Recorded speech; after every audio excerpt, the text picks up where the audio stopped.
Shalom dan selamat pagi jemaat yang dikasihi oleh Tuhan. Syukur yang berlimpah kita naikkan kepada Tuhan untuk perjalanan hidup yang Tuhan senantiasa anugerahkan bagi kita.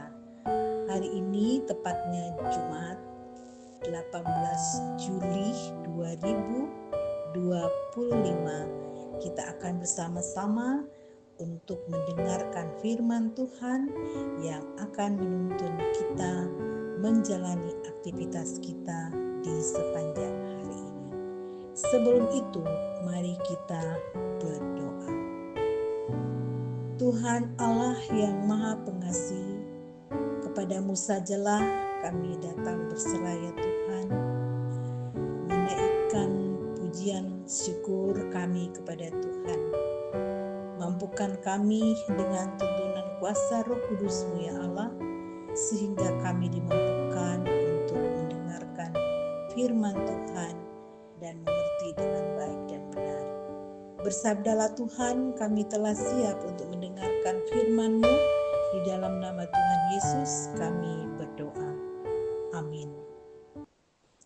Firman Tuhan terambil dari Efesus pasal yang ketiga, ayat 14 sampai 21. Doa Paulus.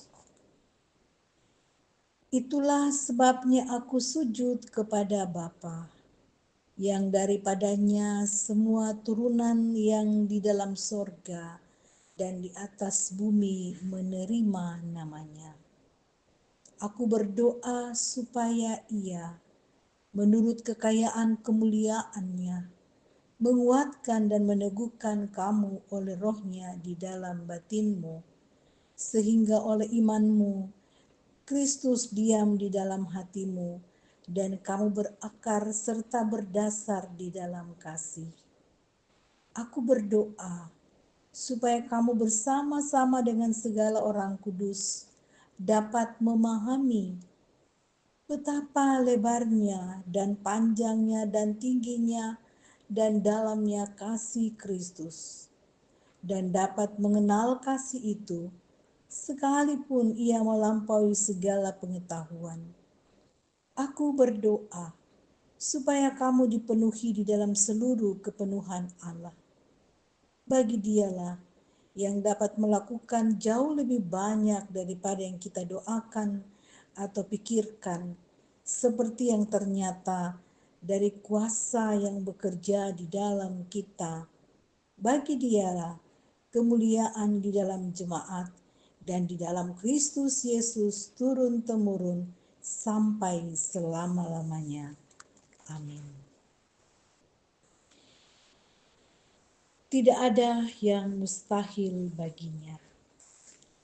Ibu bapa, saudara-saudara yang dikasihi oleh Tuhan, doa adalah nafas hidup orang percaya. Sebagai orang percaya, kita mengamini ungkapan ini. Sekalipun doa bagi sebagian orang sering dianggap tidak selalu menjawab persoalan, namun sisi lain dari doa itu dapat kita lihat dari kisah Paulus yang berdoa bagi jemaat di Efesus. Lewat Paulus kita melihat bahwa doa dapat menjadi satu bentuk pernyataan kasih kita kepada sesama. Ia tidak semata-mata berdoa untuk kepentingannya sendiri, tetapi ia berdoa agar semua orang juga dapat menyadari dan mengenal kasih Allah yang begitu kuat. Paulus berdoa karena ia meyakini dengan sungguh kuasa Allah telah mengubahkan hidupnya, pun mampu mengubahkan mereka. Sebagai jemaat yang masih kental dengan kebiasaan menyembah dewa-dewi kesuburan yang dianggap menjadi sumber berkat serta tunduk kepada kaisar, Paulus berdoa agar mereka berbalik kepada Yesus dan beroleh berkat rohani. Oleh tuntunan Roh Kudus yang menolong mereka memahami dan menikmati kasih Kristus yang tak terukur. Akhirnya, Paulus berharap jemaat akan mengerti bahwa Allah satu-satunya sumber kehidupan mereka, Allah yang akan berkarya dalam kehidupan umatnya lebih dari apa yang dapat mereka pikirkan. Percayalah akan kuasa Allah, sampaikan isi hatimu kepadanya dengan iman bahwa Ia berkuasa atas seluruh hidupmu. Bukan hal yang mustahil baginya untuk menyatakan hal-hal yang mungkin melebihi apa yang kita minta dan pikirkan. Amin. Mari kita berdoa. Ya Tuhan, terima kasih. Kami sungguh bersyukur, berterima kasih betapa Tuhan sangat mengasihi kami, umat-Mu.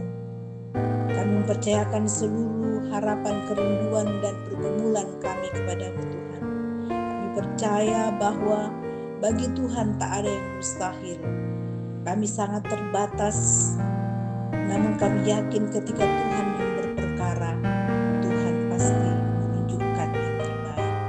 Berkati seluruh jemaat untuk beraktivitas di sepanjang hari ini Tuhan. Kurniakan semangat, kekuatan, dan sukacita. Dan biarlah semua tanggung jawab yang dipercayakan hari ini dapat dilalui dengan baik.